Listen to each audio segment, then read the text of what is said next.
Doug Zipes returns, this time with Dr. Christoph Kaiser, Department Head of Interventional Cardiology at the University of Basel in Switzerland. They cover long-term outcome of biodegradable compared to durable polymer drug-eluting stents and bare metal stents. Thank you so much for joining us today. Let's start with a little bit of background about the different stents and why they have been created and what they're supposed to do. Thank you for the invitation. 9 years back in 2008, 2009, biodegradable polymer drug-eluting stents have been introduced, at least in Europe. And the promise of these stents was to be as effective as the currently used second-generation durable polymer drug-eluting stents and as safe beyond 1 year as a bare metal stent. However, there was no data out. This was just a hypothesis, and therefore we decided to test this in a prospective randomized trial.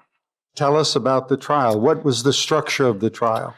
So the trial was a multi-center trial performed in 5 centers in Switzerland, 1 in Germany, 1 in Denmark, and 1 in Austria.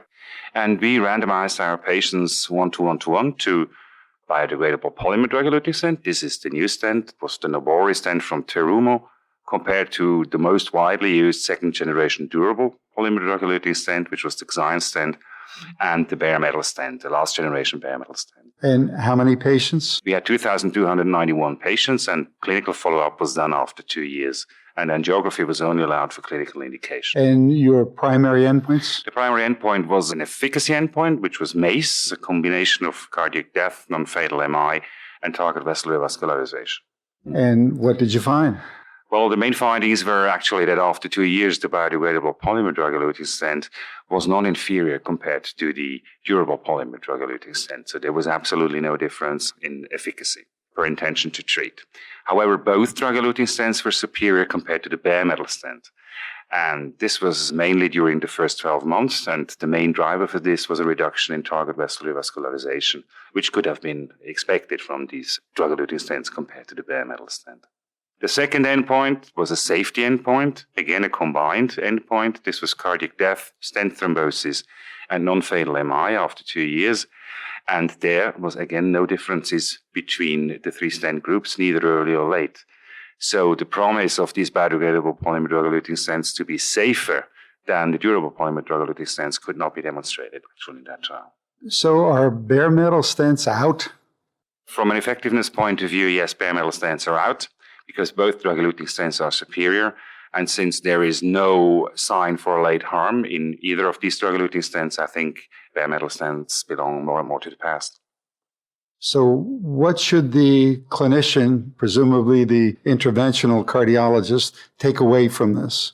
I think what came out of the trial is that both of these drug-eluting stents, with or without a biodegradable polymer, are to the same amount effective and to the same amount safe. So there is no difference. You can use both of these stents safely with a good effectiveness. And are they similarly priced? No, currently the biodegradable polymer drug-eluting stents are, because they're new, they're higher priced than the durable polymer drug-eluting stents, which has to be probably corrected in the near future.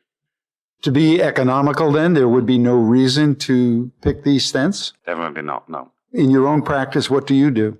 Well, we use both of these stents, and we use them more and more, and the use of bare metal stents is going down more and more, except maybe for economical reasons, because bare metal stents are still very cheap and are still used up to 30% in Europe.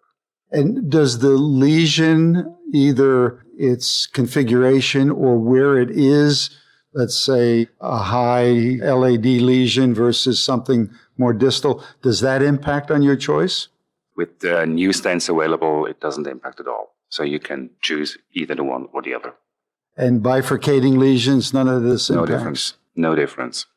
All right. So where are we going to go in the future? What's going to happen with newer stents? As you know, in Europe, we have introduced a completely bioresorbable stent. So this stent dissolves within 2 years. But we have encountered some problems. We have encountered some stent thrombosis, and we are just at the beginning of the learning phase how to implant these stents properly and how to select our patients properly for these new devices. But of course, the technique is revolutionary, and it makes sense that nothing is left behind after stenting. But this is a long way to go. And what's your gut response to this? They have to be improved in deliverability, and they have to be improved in safety. But when these stents will come on the market, they will be improved. And I think then this might be the future. So would you put your bet on these totally absorbable stents, reabsorbable? Within 10 years, yes. Currently not. Excellent. Thank you for coming. Thank you very much.